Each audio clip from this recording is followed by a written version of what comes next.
Nesta manhã, eu tenho o prazer imenso de trazer um colega antigo, colega de juventude, né? Trata-se de José Roberto Brito. Ele vai cumprimentar os telespectadores, eu vou falar quem ele é, né? E vamos conversar um pouquinho sobre a sua vida. Bom dia, José Roberto. Bom dia, Flávio. É um prazer revê-lo.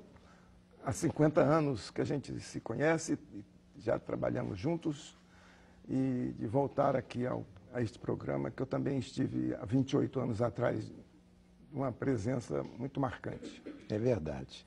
José Roberto Brito, ele é psicanalista, foi pastor, né, aqui no Rio de Janeiro, foi líder de juventude, foi onde nós começamos a conhecer realmente a juventude batista e de outras denominações aqui no Rio de Janeiro, através de uma organização chamada Assembleia da Mocidade Batista Carioca. Aliás, naquela época, se falava muito que nós enchíamos os templos, né, com a juventude, que coisa que não se vê muito hoje. Enchia de uma certa maneira, de uma certa forma, porque a moçada buscava o seu lazer naquela época, 50 anos atrás, imagine, não? A gente falar disso, como era 50 anos atrás, o nosso Brasil, o nosso Rio de Janeiro. Abafa o caso. Hein? Abafa o caso. Vamos abafar o caso. Mas foi uma época gloriosa, muito boa na nossa vida. Deus nos preservou hoje com as nossas esposas. Encontramos um dia desse no shopping e lá estava a sua esposa com você e eu com a minha. Agora em janeiro eu vou fazer 50 anos de casado, bem casado, graças a Deus. Sinal de que naquela época a gente sabia escolher um pouquinho mais. Não sei se a turma está escolhendo bem hoje, né? Você, como psicanalista, o que você está fazendo hoje na realidade, Zé Roberto? Flávio, cada caso é um caso, é o que eu tenho aprendido. Depois de 25 anos como pastor,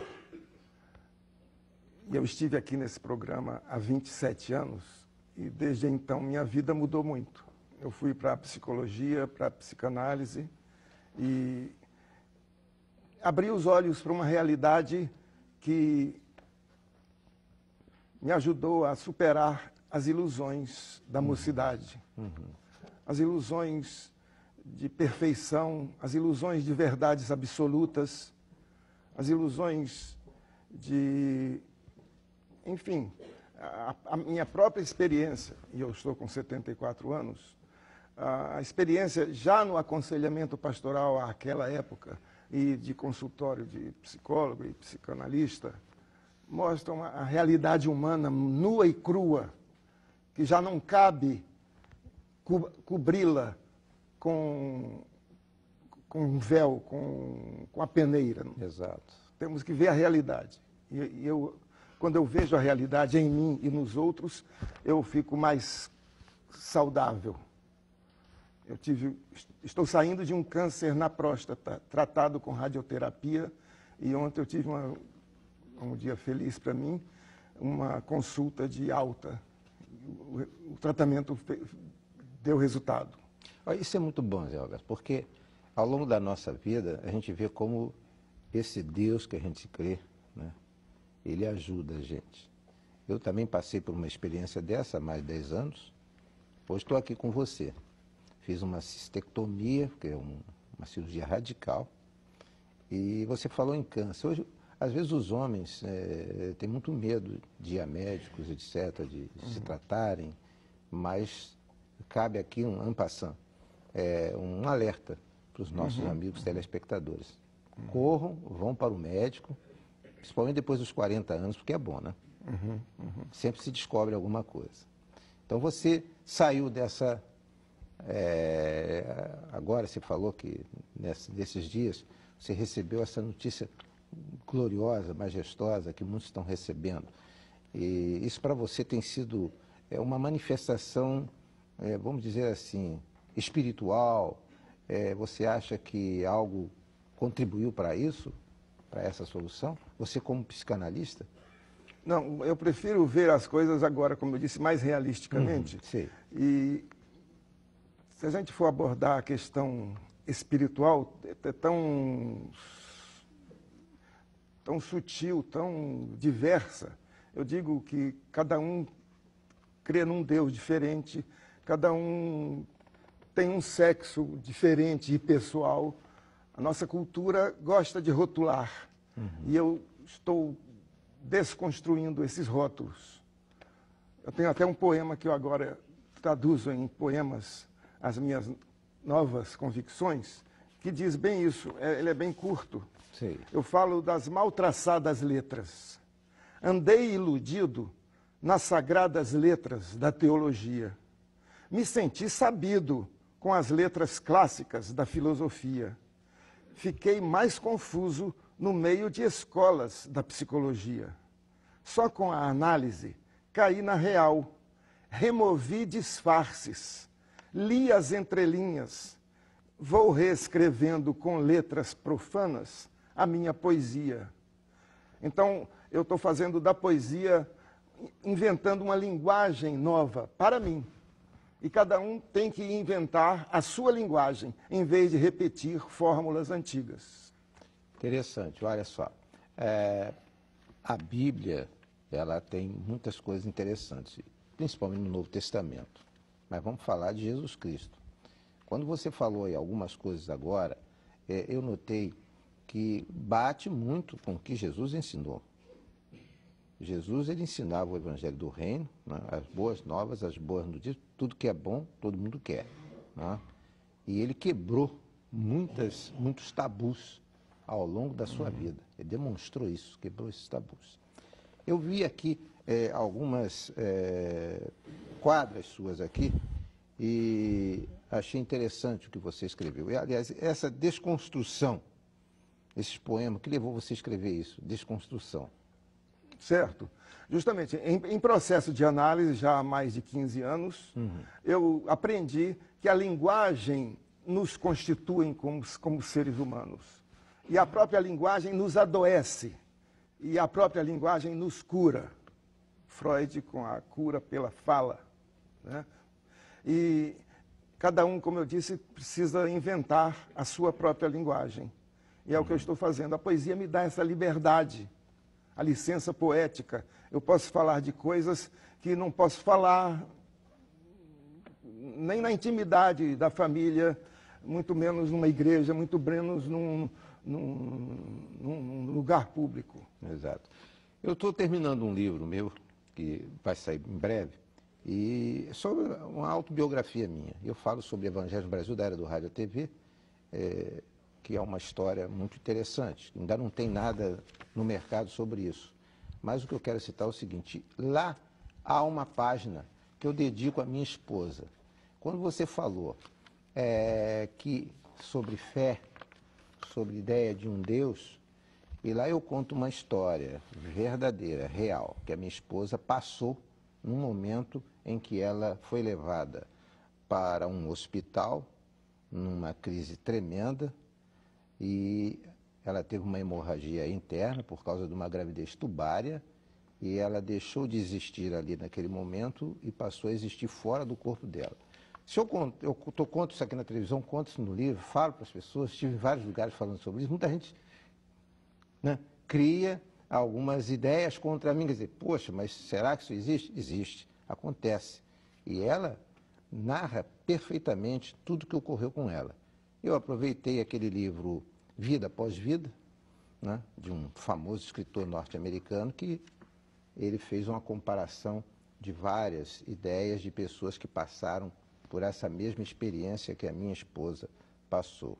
E eu estou entendendo o que você está dizendo, com referência a isso que cada um cria a sua, e a fé, ela independe, né, para você ter um câncer curado, independe de dizer qual é a igreja que você vai, que é aquilo que você faz, porque milagres acontecem no mundo inteiro, em vários lugares do mundo, em lugares até mesmo onde não se crê, talvez, no Deus que nós cremos, que nós acreditamos, Certo. mas se crê num Deus, um ser criador.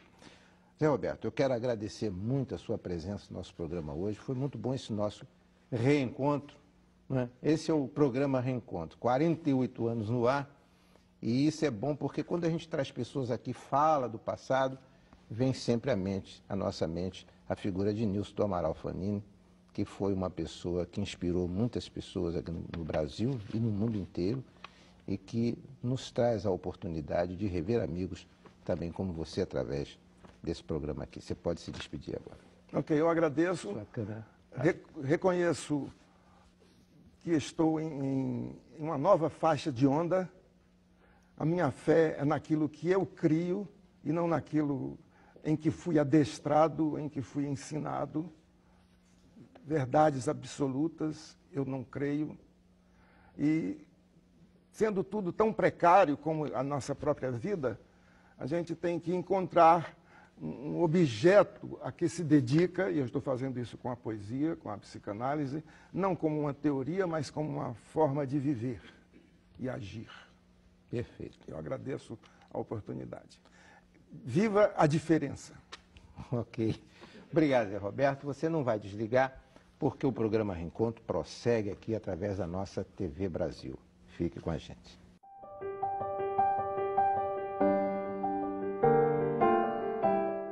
Que bom estarmos aqui neste sábado, novamente no nosso Momento Mães Unidas em Oração. Eu quero agradecer a todas vocês que enviam seus e-mails, que curtem nossa página no Facebook, Mães Unidas em Oração, que estão vendo o nosso coração com aquelas duas mães orando, coração rosa.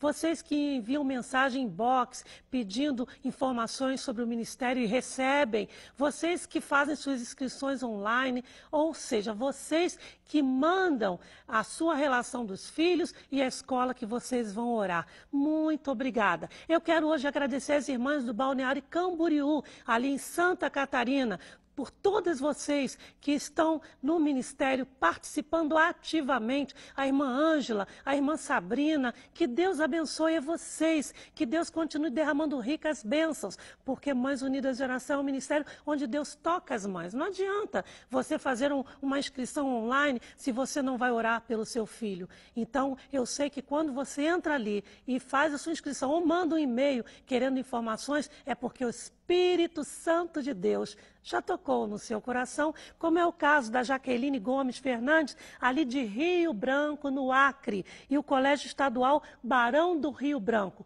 Também estão na Rede Mundial de Oração, todos aqueles alunos, professores. Olha que maravilha sabermos que nós estamos ali no Acre, com mães orando e também intercedendo pelos seus filhos. Igualmente as mães ali da Suécia, melhor dizendo.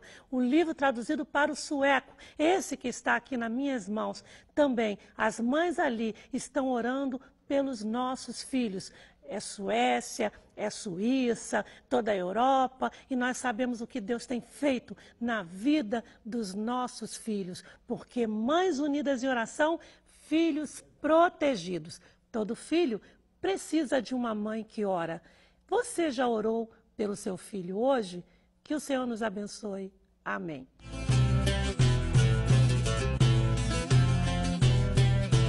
Deputado, uma alegria muito grande recebê-lo no nosso programa e gostaríamos das suas considerações iniciais para os nossos telespectadores. Obrigado, eu que agradeço o convite, a oportunidade. Com prazer, viajei quase 3 horas meio esse trânsito para conseguir chegar aqui a tempo, mas quando fui receber o convite, fiquei lisonjeado e é uma honra poder estar aqui com o senhor, participar desse programa aí e a gente poder conversar um pouco, levar um pouco de informação ao pessoal de casa. Isso valoriza muito mais o nosso programa, né? Veio lá de Porto Real, aqui para o centro do Rio de Janeiro, nesse trânsito que está realmente complicadíssimo, mas por um bom motivo. O deputado é do PSD. E é médico de formação, né? É a sua primeira legislatura. Isso. Mas já foi secretário de Saúde em Porto Real, de modo que tem experiência para nos falar um pouco sobre saúde. Deputado, a saúde no Brasil ainda é um caso, quase que não podemos dizer um caso de polícia, né? Porque os nossos... Muitas vezes terminam na polícia. Muitas vezes terminam na polícia. Mas as pessoas realmente têm grandes dificuldades e quem é do judiciário sabe que os plantões praticamente só existem, ou principalmente existem em função das necessidades de medicamentos, da necessidade de internações, não é? Dirimir questões voltadas para a saúde. O que o senhor diria a respeito? Como solucionar esse problema?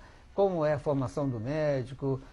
Que leis nós precisamos votar? Como nós podemos resolver o problema da saúde no Brasil? Eu sou médico de formação, né, tenho 39 anos de idade, me formei aos 23, tenho 16 anos de profissão de carreira, sou cardiologista, me especializei aqui no Instituto Nacional de Cardiologia de Laranjeiras e comecei minha vida pública, na verdade, acompanhando meu pai. Meu pai já tem uma trajetória política longa, de quase 30 anos, e eu tive a oportunidade, sou da cidade de Porto Real, do interior do estado do Rio de Janeiro, do sul fluminense, e tive a oportunidade em 2006 de assumir a Secretaria de Saúde do município de Porto Real, onde minha vida profissional, posso dizer assim, tomou um outro rumo, né? Eu servi ao Exército, fui R2 no Exército durante 7 anos, mas em 2006, quando meu pai foi eleito prefeito de Porto Real, em 2005, e eu fiquei um ano como subsecretário, e em 2006 eu então assumi a Secretaria de Saúde, onde fiquei secretário durante 7 anos, né? E ali eu pude vivenciar um outro lado da mesa, vamos colocar assim, da saúde pública do Brasil.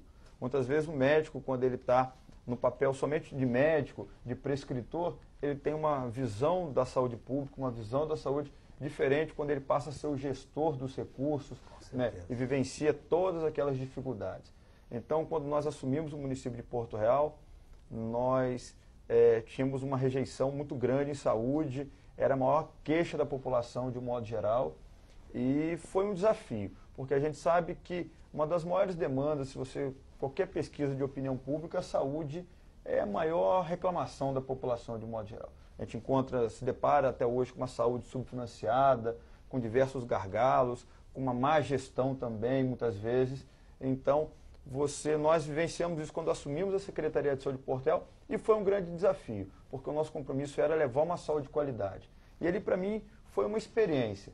Porto Real é uma cidade pequena, uma cidade muito jovem, hoje com 18 anos de emancipação político-administrativa, naquela época tinha aproximadamente 8 anos de emancipação político-administrativa, recém-emancipada, uma cidade que era distrito de Resende, do município de Resende, mas uma cidade que tinha diversos problemas na saúde. E ali foi um desafio, a gente construiu passo a passo na saúde, ampliamos a rede de atenção básica, porque a gente entende que a porta de entrada da saúde, hoje, o modelo nacional de saúde, a porta de entrada é a atenção básica de saúde, são os PSF, os médicos de família.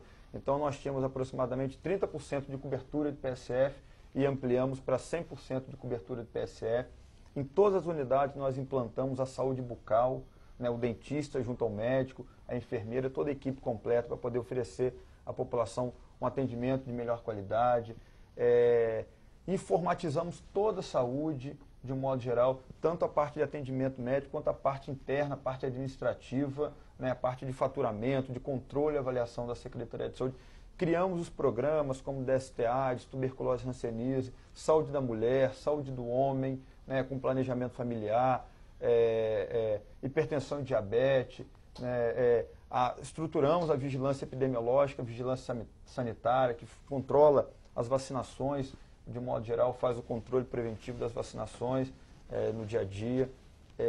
Criamos uma prova de seleção pública para os agentes de combate à endemia, os agentes de combate à dengue, e com isso passamos a ter os agentes comunitários e agentes de combate à endemia através de uma prova de seleção pública seletista. Então, quando nós entramos, nós tínhamos o grande problema daquele contrato temporário de 1 ano. Então, quando a gente estava se qualificando, preparado, conhecendo a sua comunidade, encerrava o contrato dele e vinha uma nova equipe.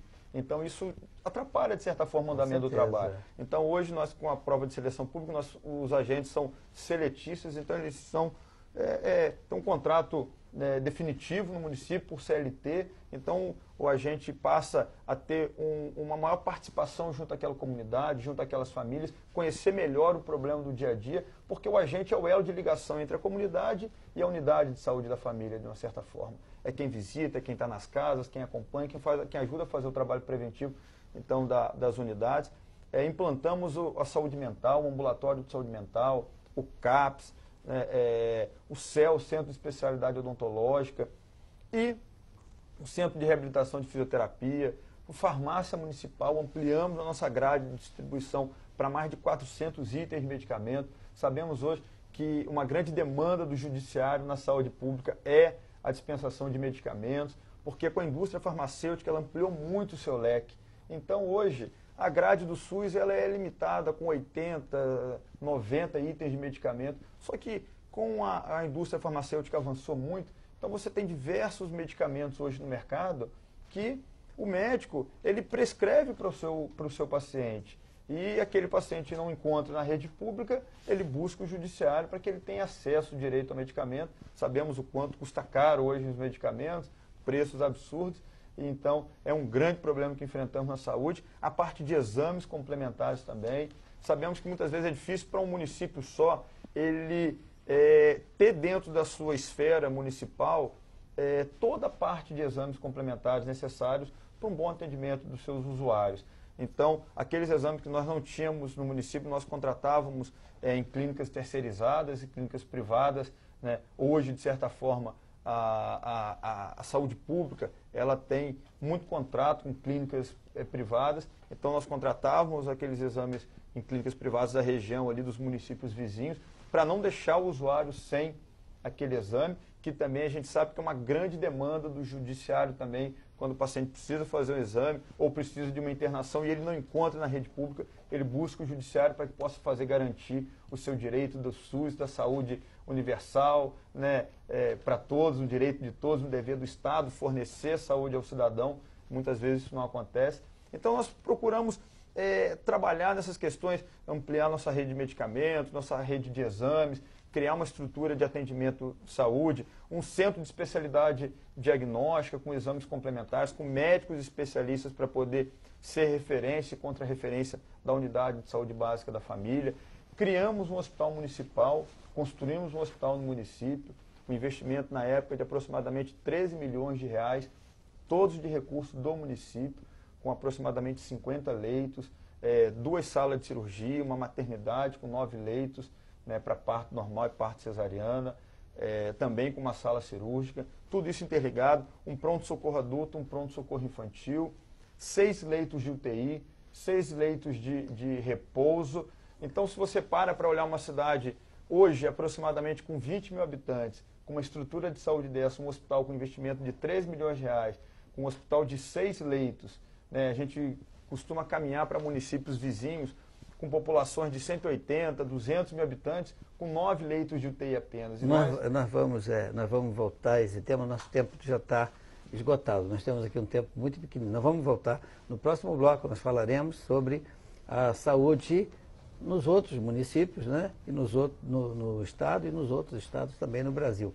Eu agradeço muito a sua presença no programa Reencontro, nesse bloco Justiça e Educação, falando de medicina, falando de saúde, nós estamos falando de justiça, né? E falando desses pronto-socorro de família, dessa entrada da saúde através, né, desses programas que o senhor mencionou aí, nós estamos falando também de educação. Muito obrigado, Deus o abençoe.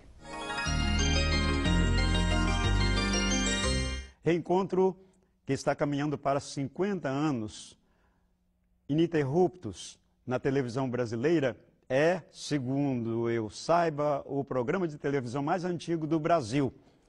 É um programa que tem repercutido em todos os 4 cantos de nossa pátria e em muitos momentos em outros países. E é um privilégio muito grande para nós, da equipe, da associação que mantém o programa e dos companheiros aqui da TV Brasil, no estúdio aqui do Rio de Janeiro, estar em sua casa a cada sábado, levando a palavra de Deus, levando notícias, levando entrevistas que só abençoam a população brasileira, que é a missão precípua da rede que mantém essa televisão. Nós agradecemos a Deus a sua audiência, as suas orações, e nós, em particular, a nossa proposta é trabalhar esse livro, a Bíblia Sagrada, livro por livro, o que estamos fazendo já há muito tempo.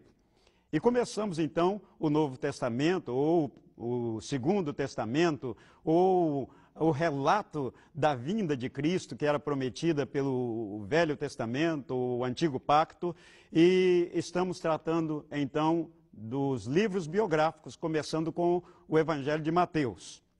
Mateus é o livro do rei, 28 capítulos, 1071 versículos, leva-se 2 horas para lê-lo, quem queira fazer uma leitura corrida, Seu escritor foi Mateus Levi, o publicano. Ele era, portanto, um funcionário público do seu tempo. E daqui nós agradecemos a Deus os milhões de pessoas que nos municípios, nos estados e a nível federal cuidam de nosso país. A Bíblia diz que nós devemos orar pelas nossas autoridades em todos os níveis, porque se elas funcionarem como são vistas na Bíblia como ministros de Deus, diáconos de Deus, servidores de Deus, se elas tiverem essa noção, elas servirão bem e o Brasil inteiro será abençoado. Mateus era então um funcionário público, um publicano.